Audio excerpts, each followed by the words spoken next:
Hi everyone and welcome back to lesson 3. Today we're going to look at moving objects using your mouse, ruler tool, arrow keys. We're going to group two different objects together and we're also going to rotate the objects. So here are some helpful reminders from previous lessons.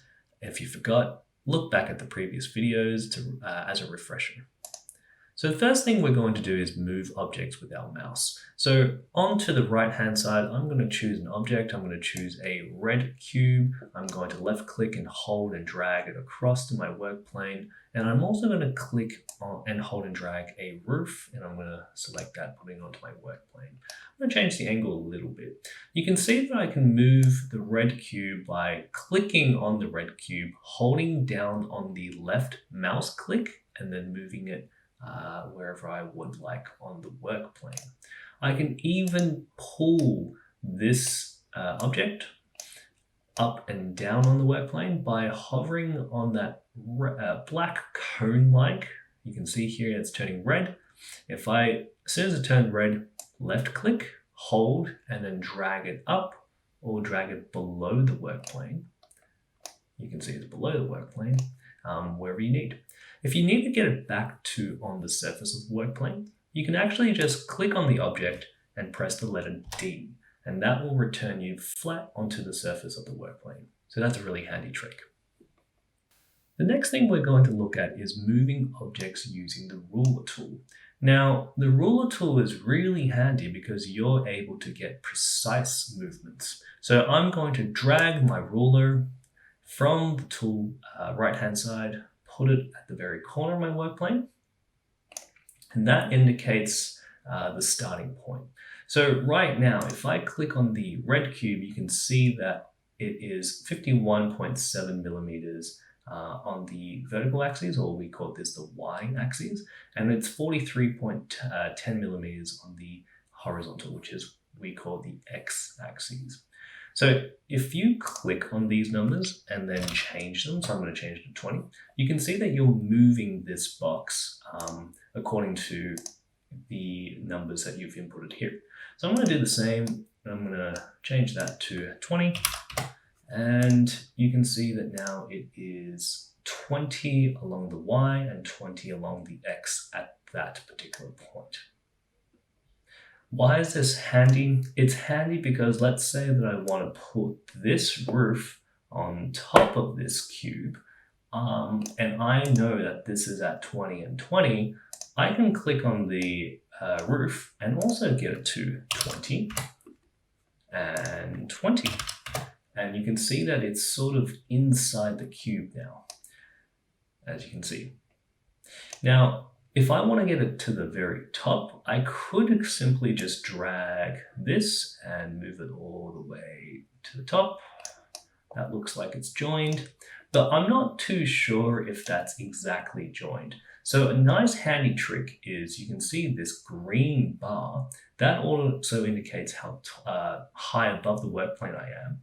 I can click this box and change that to 20, and now I'm pretty confident that it is very nicely joined, and I can zoom in just to double check on my red cube.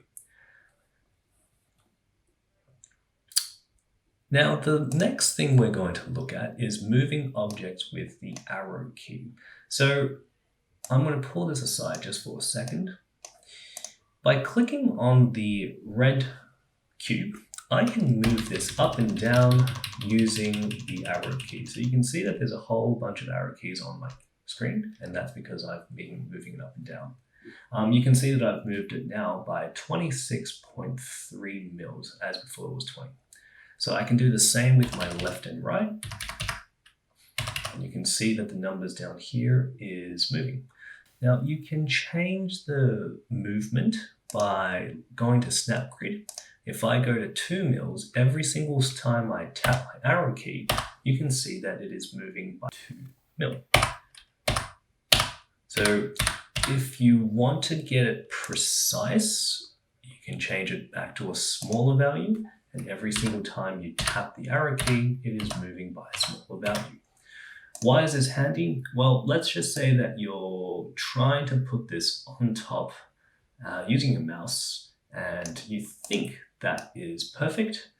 But if you zoom in a little closer, you'll notice that it is not exactly right perfect. So what you can do is click on the green roof, and then using your arrow keys, just move it precisely to the edge to cover the entire surface of the top right box.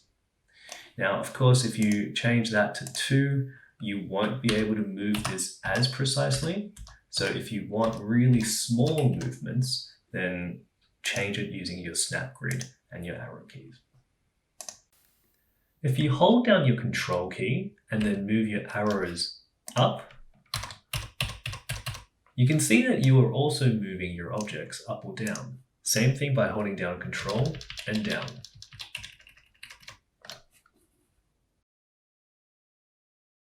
Right now, these two objects are perfectly on top. The green roof is perfectly on top of the red. But what if you want to move the entire house, let's just call it that, over there? Well, if I click on the red and move it, oh no, I've just moved the red. I want to move both. So by doing Control Z, getting them back, how do we move both? You can select both by creating a red box around both and then moving it like that. But let's just say that you're happy with this shape and you want it to be like that all the time. You can group it by doing Control G. Control G is group, and you can now see that the entire two shapes is one color. So Control G allows you to group things together. And now that they are just one happy shape, you can just move them around like so. You can ungroup by clicking on the grouped shape, and over here you can see ungroup. So if you click on that, you ungroup the two shapes back to the original two shapes that you used to create the one grouped shape. Now we're going to look at rotating objects. There are two ways of rotating an object. The first is by using a mouse. If you click on the shape and you notice these double arrow turning like thing, if you left click on that, you can see, and hold it down, you can see that you can rotate it as much as you want. The other way of rotating the object, I might reset it down to the original, so Control Z, is by doing the same thing again, hover around it, left click once, and then go all the way up to 0, and then input your degree that you would like to rotate it. So I'm going to put in 90 degrees, and it's going to go down to the left-hand side and rotate the entire shape 90 degrees. So that's how you can rotate. And if you forget, if you want to put it onto the work plane, you can just hit D. Let's do a quick challenge just to check everything that you've just learned. Can you form the letter L using two rectangular prisms and grouping them together? Once you've done that, are you able to rotate it upside down? Thanks for watching, and we'll see you next time.